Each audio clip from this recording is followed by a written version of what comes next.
Hello children, our today's lesson is the wise pigeon. There lived a pigeon in a mango tree. The pigeon's family consisted of his wife and two beautiful children. The wings of the children had not yet grown, hence they were not able to fly. आम के पेड़ में एक pigeon रहता था।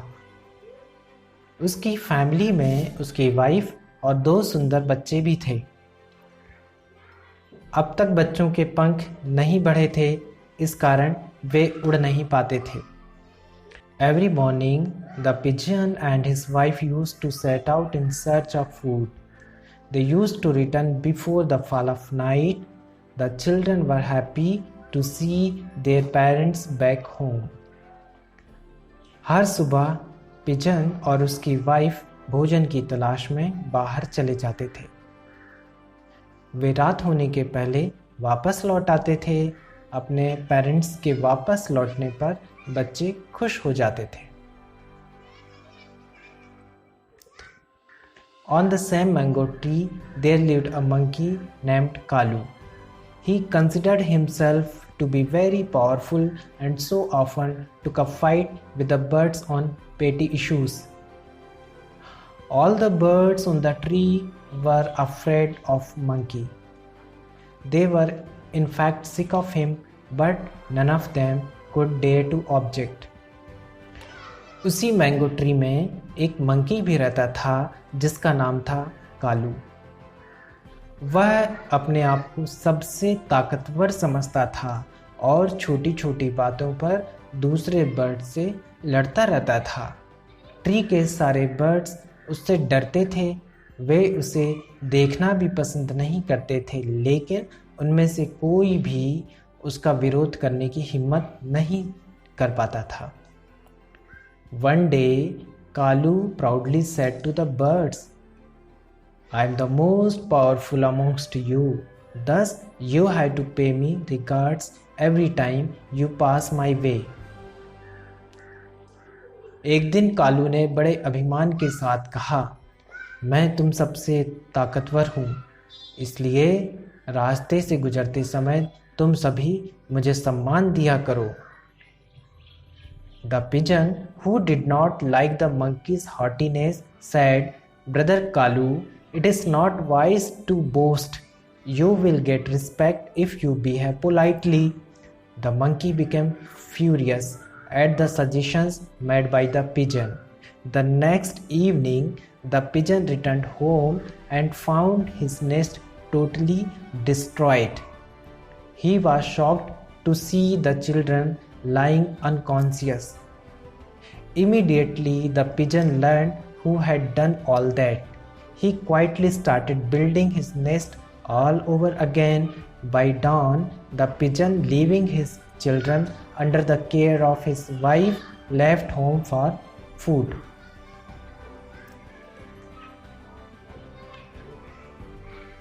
Pigeon को monkey का घमंड पसंद नहीं आया, तो उसने कहा, ब्रदर कालू, घमंड करना अच्छी बात नहीं है। अगर तुम अच्छे से बर्ताव करोगे तो तुम्हें सम्मान मिलेगा। अगले दिन शाम को जब पिजन वापस लौटा तो देखा कि उसका घोंसला पूरी तरह से नष्ट हो चुका है। अपने बच्चों को बेहोश देखकर उसे झटका लगा। तुरंत ही उसे पता चल गया कि यह सब किसने किया है। वह चुपचाप फिर से घोंसला बनाने में जुट गया। अगले दिन सुबह पिजन अपने बच्चों को अपनी वाइफ की देखरेख में छोड़कर भोजन की तलाश में निकल गया।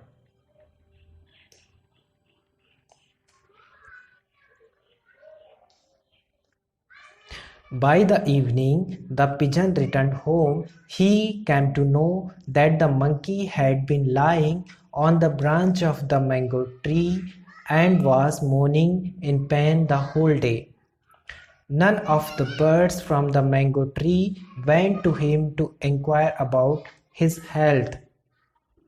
शाम को जब वह वापस लौटा तो पता चला कि मैंगो ट्री की ब्रांच में पड़ा हुआ कालू दिन भर से दर्द के मारे कराह रहा था।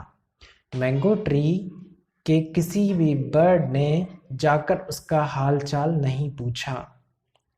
The pigeon's wife said, "It is really good. The wicked monkey deserves such a punishment.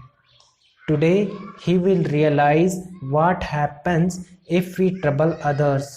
The pigeon said, "You should not talk like this. The monkey is bad, but now he is in trouble and we should help him." Pigeon की wife ने कहा, यह अच्छा हुआ, इस दुष्ट monkey को ऐसे ही सजा मिलनी चाहिए थी। आज उसे एहसास होगा कि दूसरों को परेशान करते हैं तो क्या होता है। पिजन ने कहा, तुम्हें इस तरह की बात नहीं करनी चाहिए। हालांकि मंकी खराब है, लेकिन इस समय वह परेशानी में है और हमें उसकी मदद करनी चाहिए। The pigeon immediately went to the monkey. He asked him, "Why are you mourning, brother?" Pigeon तुरंत मंकी के पास गया और उससे पूछा, तुम कराह क्यों रहे हो brother? The monkey was moved by the concern expressed by the pigeon and he felt ashamed of his behavior. The monkey replied, "I have a thorn in my leg and it pains badly." The pigeon pulled out the thorn from his leg. The monkey felt instant relief once the thorn was removed, and he went off to sleep. Pigeon के द्वारा जो चिंता जताई गई उससे monkey हिल गया और उसे अपनी करनी पर शर्मिंदगी हुई। मंकी ने कहा, मेरे पैर में कांटा चुभ गया है और बहुत दर्द हो रहा है। पिजन ने उसके पैर से कांटा बाहर निकाला। जैसे ही कांटा निकला उसे तुरंत दर्द से छुटकारा मिल गया और वह सोने चला गया। The next day, all the birds of the tree were pleasantly surprised to see the sudden change in the monkey's behavior. They saw the monkey meeting and chattering nicely with the birds. अगले दिन सारे birds Kalu में आए बदलाव को देखकर हैरान थे। उन्होंने देखा कि मंकी सभी से अच्छे ढंग से बातें कर रहा था। So this is the translation of lesson 2, The Wise Pigeon.